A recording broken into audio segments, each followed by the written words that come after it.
Hello there, my very good friends. On today's wrestling news, we have a major update on Roman Reigns' WWE booking. Colossal plans for tonight's Raw have been revealed. We've got a backstage update on the upcoming AEW brand split and CM Punk's return. And is a top Impact Wrestling star set to become a free agent? I'm Adam Wilborn. And I'm Andy Murray. And this is the news. Familiar topics here, familiar topics there, familiar topics everywhere. We're going to kick... Hey, we're not talking Vince. Well, we probably will with the second story, yeah. Let's be honest. Let's kick things off by talking about Roman Reigns. You want to know an update on him? Plans, schedules, everything else? Indeed, and quickly I acknowledge my tribal chief, of course. Of course. Tribal chief, whatever you want to call him, Joe. That's his name, Joe. Yeah, that's there right. You go. So Joe will not be wrestling at No, wrong way around. Joe will not be wrestling at Backlash. Pretends to be shocked me. Which is on the 6th of May. Jeez, I'm all over the place. 6th of May, that's the next premium live event. It's in Puerto Rico, hosted by Bad Bunny. Oh, probably Cody versus Brock, probably. Yeah. But he will be defending the belt at Night of Champions. Shockingly, he's going to wrestle on the biggest, most lucrative show of the year. This is according to WrestleVotes via Give Me Sport. Oh, what a tag team they are. I'll read the quote here. A tenured member of the creative team confirmed to us that Roman Reigns will be working Night of Champions. Roman Reigns is not working Backlash. He will wait until May 27th to wrestle in Jeddah at Night of Champions instead. So that's actually the night his title reign ticks over into 1,000. So it will hit 1,000 on that day, which means he'll have already hit it by the time he hits the ring. Yeah. So it's a shame that it almost loses, like, if you win, you'll get 1,000. Yeah, there was that one with the New Day and the Usos that they did, didn't they? Where the Usos were just about to become, like, record-breaking tag champs. Yeah, so it's like, that's an interesting part of it. But, they could just gimmick it. Plus, he's not dropping the title in Saudi. Yeah, so. Exactly. Who's he losing it to? Goldberg. I have no idea who he's going to face. Who do you think?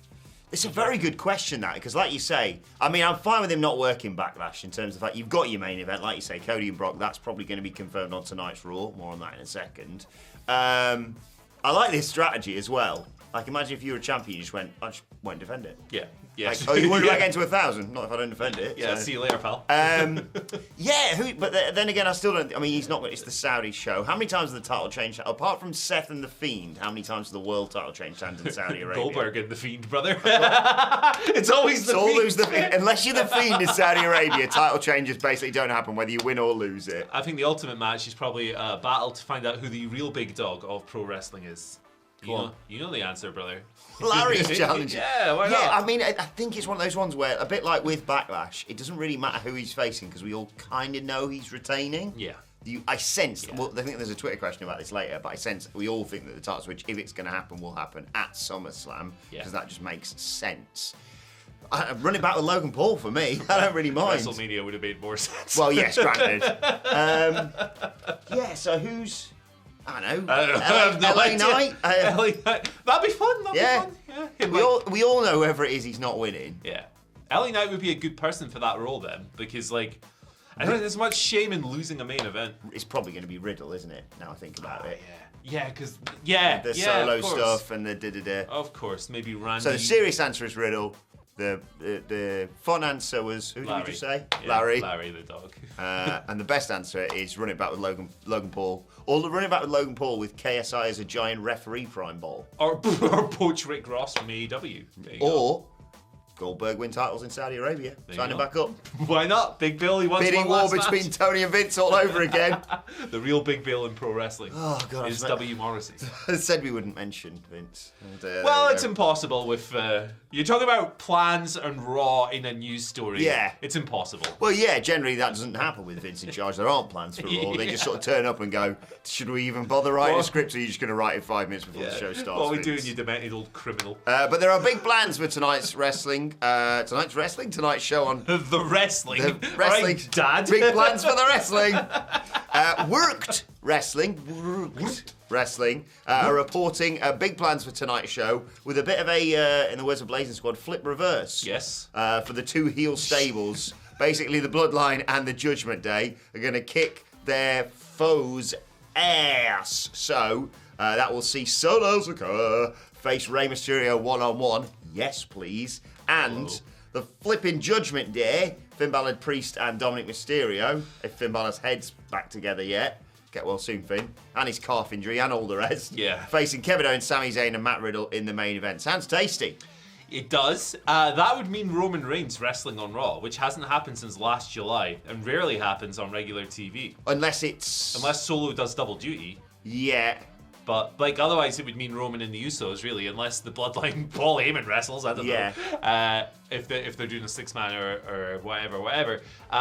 Yeah, I mean, we're back in the territory where you have to take every single report on Raw plans with a pinch of salt. Not that I'm doubting legitimacy of what Worked Wrestling has been told here. I'm sure their sources are solid. That's been proven, actually, in recent months. Yeah. But with Vince back and having final say on all things creative, it's going to be incredibly volatile, and I would not be surprised at all if literally none of this happens. Yeah. That being said, these plans actually sound really sick, and I'm all for them. So. I like that. I like all the heels getting together and just being like, you hate those guys as well. Yeah, we're not too keen on them either. I'll kick their ass, Kick everyone's ass. Yeah. It's the two coolest And Brock's stables. going to be on, or at least Brock's response to Cody's going to be on tonight's show. Yeah. Probably Trish, she's going to explain. It's going to be about She's going to explain. And are we getting Austin Theory versus Bobby Lashley again? Oh, fresh. Hope Bob kills that man. Not literally. Kick his ass, Bobby. Like in a wrestling How long until the draft? 2 weeks? Yeah, that crept up on us, and so we had a really elaborate draft video to do, and maybe, I don't know about that. Brand split in AEW. I hate this idea, but it's a thing. Mm-hmm. So Andrew Pollard filled you in on some stuff yesterday, but we've got some more stuff from the same source Andrew's alien. He's been on Wrestling Observer Live talking about the situation over the weekend, yesterday, today. Time zones are complex, who knows? It's a flat circle. But reports have been rife over the past week or so that AEW is working on something of a soft brand split. The idea would be split Wednesdays nights, Dynamite, and Saturday night, which is potentially going to be called Collision, according to Andrew Zarian, into two distinct rosters, but a soft split. Idea being seemingly to keep certain people away from one another, and this is coming up at the same time that CM Punk wants back in the company and all that stuff, so, you know, it's not hard to tie the two things together. Zarian had previously reported that Collision might start on the 17th of June, 8 to 10 on a Saturday, and that event is in Chicago's Wintrust Arena, which makes sense if you're using CM Punk, right? However, Zarian has since stated that the brand split might be less soft than originally alluded to.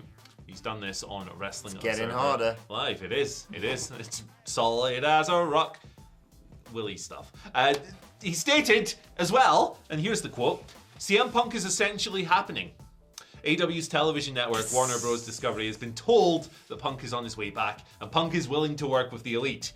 This isn't reciprocated, however. Although Kenny Omega might be a bit more willing than the Young Bucks, the Elite, understandably, at the moment, don't really want to work with the guy who assaulted them at work. Fair play. Look, listen, I like CM Punk, but that's literally what happened. Allegedly. There you go. Smart. Cover your ass Very smart. quickly. It has been speculated, yes, that this is a means of keeping certain people apart. And currently, the Saturday night gimmick would be Punk and Jericho leading the brand as the big draws. Okay. And then, presumably, the Elite on Wednesday nights and all that stuff. And then Jericho beats Punk, presumably. Yeah, you must do, yeah. It's like, I want to ride this wave, brother. Dave Meltzer had previously reported that AEW has scheduled a meeting between Tony Khan, Punk, Chris Jericho, FTR, and maybe some others as well. Zarian has confirmed this with multiple sources. And it stated, too, that despite having problems with Punk in the past, Jericho could be willing to work on the situation Of course he can. if there's money to be made. Yep. So the situation is as complex as ever. From a chaotic fan standpoint, I would love to see CM Punk back in pro wrestling in any capacity. But also, I can understand 100% why the Elite would never want to see his face again. Yes. So there's a balance to this, and I am right in the middle of it. I think whether or not they were open to, well, maybe not if they were open to work together, because that's a lot of money to leave on the table. But it just makes sense. Just keep them apart. Job done. I hate all of this, to be honest. I hate the idea of having them in the same company and keeping them apart. I hate the idea of AEW being split into two rosters. I hate the idea of stretching an already stretched fan base even thinner. So then if you add 2 hours of programming on a Saturday, you got 2 hours on a Wednesday, 2 hours on a Saturday, that's 4. You got Rampage, that's 5. I'm quitting Rampage if it's happening out forever. I'm not doing it. Screw it. So you've got all of that as your mainline programming. Then you got Dark and Dark Elevation if you're hardcore. Add another couple of hours. Then you got Ring of Honor. Yeah, which is 2 every week. I didn't even think of that. Yeah, it's crazy. On some weeks you'll have Battle of the Belts. On some you'll have pay-per-views. There's a lot of content, and history tells us that when you stretch your audience thin across so many blooming shows... And what's it called? Access all areas? Is that what it's called? All access, yeah. All access, yeah. So, like, WCW Thunder is the lesson that should be learned here. We'll see how it pans out. I would like it to go well because I would like everything in pro wrestling to go well. Yeah. I just want wrestling to be good and fun and chaotic and stuff. But I'm very dubious, and personally, I hate it. Yeah. I think they've got more than enough TV time as it is. I'd rather have us sit here and moan about people not getting opportunities on the TV shows that we watch. What's people in the comments say, watch Dark and Dark Elevation, and I go, no. Than them be stretched too thin with the bigger stars and have to make us believe that certain people are main event draws when they quite clearly aren't. Your Mondays are going to be someone else, brother. Podcast schedule. I'm not going to talk about it. Right, Rampage happened. Here's the results. Yeah, 15-minute rundown. Yeah. It's basically like Battle of the Belts, isn't it? Yeah. But a weekly one and 2 hours. Oh, for God's sake. But is there a way to get? It's right. There's loads of bank holidays coming up. It's fine. Is there a way to get Punk back in without the brand split? I'm not convinced there is. So like that's the clash of it all. There you go.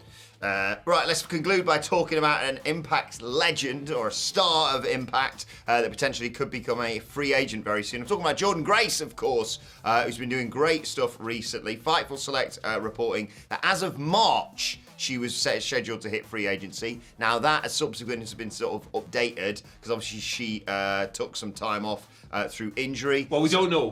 Oh, we don't know, yeah. But the general consensus appears to be that might be so the delayed because of the time added on, blah, blah, blah, blah, blah. Obviously, just recently, Grace lost at Rebellion to Deonna Purrazzo and for the vacant world title, of course. I'm a big fan of Jordan Grace and fair play to her what she's been doing outside of wrestling as well. I think if you talk about her appearance on the internet, you're an idiot. So I'm not even going to mention that beyond that. But she could be a big get for either WWE or AEW. Jordan Grace is absolutely phenomenal. She's a millionaire. The Fightful Select article noted through her like exclusive content site and stuff. So she's absolutely just like killing every single aspect of life, it seems. So on top of all that, she's a great pro wrestler. Yeah. She's only 27 years old as well. She's been in Impact since she was like in her early 20s. So like she's still got loads and loads of room to grow, which is crazy when you think of what she's accomplished there and how great she already is. I think that every company in the world should be tripping over themselves to sign Jordan Grace. I think her work is second to none. She would fit like a glove in any major promotion on the planet, be AEW, WWE, go over to Japan, do some cool stuff over there. That's probably my preference from a nerdy fan standpoint. But from a Jordan Grace standpoint, maybe she wants to stay in the US or whatever. You'd imagine that because she does so much outside of wrestling, like she does like professional bodybuilding and stuff now as well, that maybe she'd want to land somewhere that allows her to keep doing that. So maybe she ends up staying with Impact, or maybe she goes to AEW or whatever. You'd think WWE maybe a little bit less likely, because they don't typically allow that stuff. As in like working out with your contract and all of that, despite calling you an independent contractor, you can't go over here and do this website and Twitch stream and stuff. Good luck to Jordan. I think she's like one of the absolute best. I wouldn't be surprised if she ended up sticking with Impact. Yeah. But it'd be really cool to see her kind of just working somewhere with like different opponents. Yeah, she's always a name that crops up when we talk about, dream surprise appearances in the Rumble, or most importantly, as we sort of pointed out here, the biggest sort of bidding wars that could be coming the way of WWE and AEW. I think I'd have been a lot more happy with her going to WWE about 3 to 6 months ago. 3 to 6 weeks ago. 3 to 6 weeks ago, yeah. I say 6 months because that was when I was like, well, he's definitely never coming back. Yeah, that's when we all sat the Kool-Aid. We sat on the Kool-Aid. It's got a wet bum.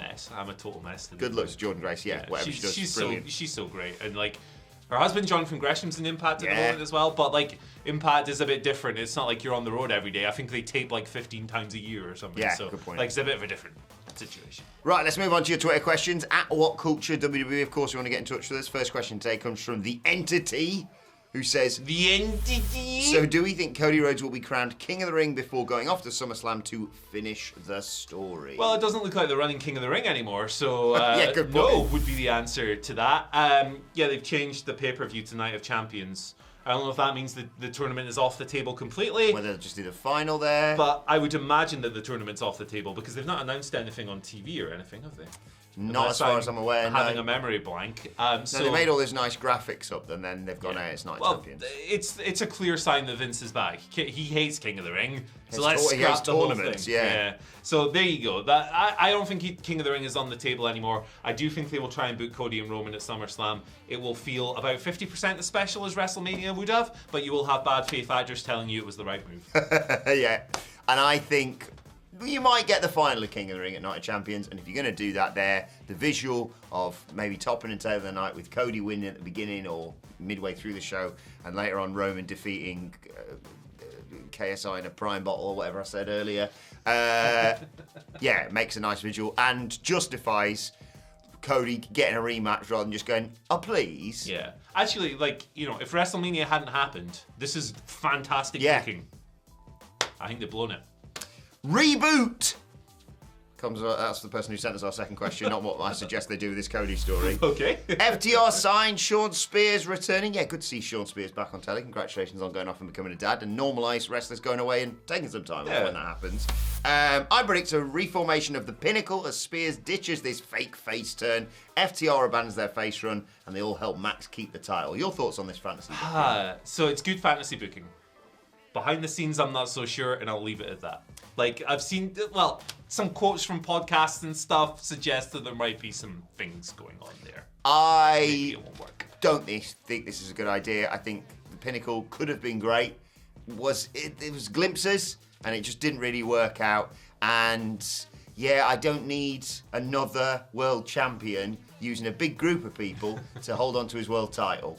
No, I'm sure they do it completely differently, obviously, but yeah, I'm intrigued by a returning Sean Spears and what he does next, because he played that role brilliantly. He was such a goober, wasn't he? Yeah, it just would feel a bit like, just going back to that, are we? Yeah. You can't abandon the FTR face turn right now, anyway, and I think Max doesn't need a big group of people. It just muddies the waters. Do the whole pillar stuff, and then look ahead to whatever comes next. Maybe Punk will be back in the company then. Yes, please, that for a world title feud. Look, It's very fair. But yeah, I would not be surprised if they do that. Also because Tony Khan's mental. Yeah, and they didn't they have a jet? So that's just gathering dust. Yeah, exactly. Get Tully back. Why not? The one true Aaron Taylor. Aaron sent this question. I thought it was amazing. He sent this to Andrew Pollard yesterday, and Pollard what a top bloke, was even good enough to sort of respond and say, "I'm so sorry I missed this," and give his answer. So if you want to check that out, @CulturedLeftPeg on Twitter. Great guy, Andrew Pollard. But Aaron Taylor asked Andrew, and I'm going to ask you, which AEW wrestlers do you want to see on quiz shows to hype up Wembley? What? For me, it's Taz and Excalibur on Pointless. Yes, Aaron. Well, was Anthony Ogogo not just on Question of Sport? Was he? Yeah, let's get him back on the rounds, man. What a charming, lovely man. Absolutely. Get him doing the media storm. I know he's not been in AEW much lately, which sucks. Yeah. Why? Get him back. That'd be tremendous. Who we got then? Tony Khan on Gogglebox would be fun. It's not a quiz show, but I want the House of Black on Top of Pops. I want them to turn it into a metal show. Sue on Top Gear, please. We're not doing quiz shows here again, but we just. Why not? What have you got for us, Sue? A minivan. What? Quiz show wise, I loved the WWF Weakest Link. Was it WWF then? The Weakest Link, where it was like Kane in full gimmick. Yeah. Who wants to be a millionaire with Tony hosting? We could do the guns. Tony Blaine and going, I've got a billion, so. We could do the guns on Family Fortune. That would go poorly. I want to see. It doesn't really work because it's a kids' TV show, but get TK on Get Your Own back. I want to see that man get gunged. I want to see more Dave Benson Phillips back on my telly. He's an absolute legend. Blue Peter, who's doing some crafts on Blue Peter. I used to kind of hate Blue Peter as a kid. Yeah, Blue Peter. I thought it was just absolute Tory bollocks. Blue Peter's whack. Yeah. I'm going on the record here. Queen's nose is goated. Sorry. Aquila. Shoutouts to Aquila. What was the Aussie one? Ran the bloody twist. Oh, that was demented. That was absolutely demented. Shout out to Australian viewers, Round Twist. Shout out to the Moomins. You've just worked out Roman's opponent for Night Champions. A Moomin.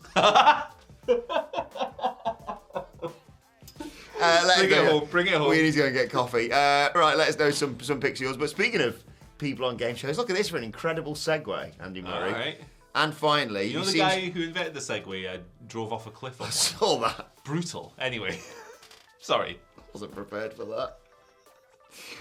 Some WWE people have been on Celebrity Family It's not funny. Why are we laughing? Some WWE people have been on Family Feud. It looks good. Oh, it does look good.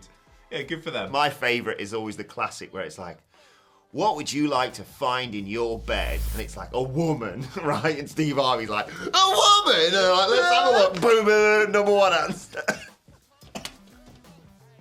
Steve Harvey face. What a guy. So yeah. Steve Harvey versus Roman Reigns. Yeah. Boom. There we go. We booked it. Oh, let us know your thoughts on today's news stories in the comment section below. Like, share, subscribe to WhatCulture Wrestling, wherever you get your podcasts from, for daily wrestling podcasts. Me and the Dadleys back together, and it feels so good. It's been about 3 weeks since we've done a pod together. Well, the office has been much better for it. We'll be reviewing SmackDown and Rampage and looking ahead to that wild Monday Night Raw a little bit later on today.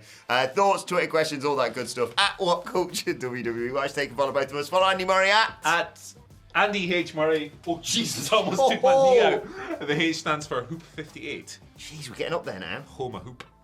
Follow me on Twitter. Home a hoop. It's Home Alone. Oh, I got it, yeah. Yeah.